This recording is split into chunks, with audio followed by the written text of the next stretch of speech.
നമ്മൾ ഈ താറ് നിറച്ച് ഒരുപാട് സാധനങ്ങൾ വാങ്ങി ഇതെല്ലാം നാളെ നമ്മൾ വയനാട്ടിൽ എത്തിക്കുന്നതായിരിക്കും. മെയിനായിട്ട് ഞാൻ നിങ്ങളിത് കാണിക്കാൻ വേണ്ടിയല്ലേ വീഡിയോ ചെയ്യുന്നത്. ഞാൻ എൻ്റെ ഈ താർ ഉൾപ്പെടെ നാളെ വയനാടിന് വേണ്ടി കൊടുക്കുകയാണ്. നിങ്ങൾ രക്ഷാപ്രവർത്തനത്തിന് എന്ത് ആവശ്യങ്ങൾക്കും നിങ്ങൾക്ക് ഈ വണ്ടി ഉപയോഗിക്കുക. നിങ്ങൾ വെള്ളത്തിലിറക്കുമോ, നിങ്ങൾ എന്ത് വേണമെങ്കിലും ചെയ്തോ, ഇതിൽ നിന്ന് നിങ്ങൾ എന്ത് കംപ്ലൈൻറ്റ് വന്നാലും ഞാൻ നോക്കിക്കോളാം, ഒരു കുഴപ്പമില്ല അതിലെനിക്ക്. അതുപോലെ ഈ സാധനങ്ങളെല്ലാം എങ്ങനെ ഇരിക്കും, നമ്മൾ ചെറിയ ചെറിയ കടകളിൽ നിന്ന് പല കടകളിൽ കയറിയാണ് ഇത്രയും സാധനങ്ങൾ നമ്മൾ മേടിച്ചത്.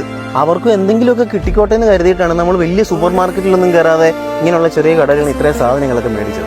അവിടെ ഈ ബേസ് ബോർഡ് കാര്യങ്ങളൊന്നും ഇല്ലായിരുന്നു. ഇതിങ്ങനെ ആയിരിക്കത്തില്ല നമ്മൾ കൊടുക്കുന്നത്. നമ്മൾ ഇതെല്ലാം ബോക്സുകളിലാക്കി പാക്ക് ചെയ്തായിരിക്കും നമ്മൾ അവിടെ എത്തിക്കുന്നത്. അപ്പോൾ നമ്മൾ ഈ സാധനങ്ങളെല്ലാം മേടിച്ച് Nabeel bro and team give away cancel ചെയ്ത് വെച്ചിട്ടാണ് നമ്മൾ വയനാട്ടിൽ ചെന്നൊരു എമൗണ്ട് അവിടെ കൊടുക്കുകയും ചെയ്യും. നിങ്ങളെല്ലാവരും വയനാടിന് വേണ്ടി പ്രാർത്ഥിക്കുക. നമ്മൾ ടി വിയിൽ കാണുന്ന പോലെ ദൃശ്യമല്ല വയനാട്ടിൽ ഇപ്പോൾ നടന്നത്. പ്രകൃതിയുടെ ഒരു ഭീകരതയുടെ മുഖമാണ് ഇപ്പോൾ വയനാട്ടിൽ നടന്നത്. മാക്സിമം നിങ്ങളെ കൊണ്ട് കഴിയുന്ന പോലെ നിങ്ങൾ വയനാടിനെ സപ്പോർട്ട് ചെയ്യുക. ഈ വീഡിയോ നിങ്ങളൊന്ന് ഷെയർ ചെയ്ത് മറ്റുള്ളവരിലേക്ക് എത്തിക്കുക. ആർക്കെങ്കിലുമൊക്കെ എന്തെങ്കിലുമൊക്കെ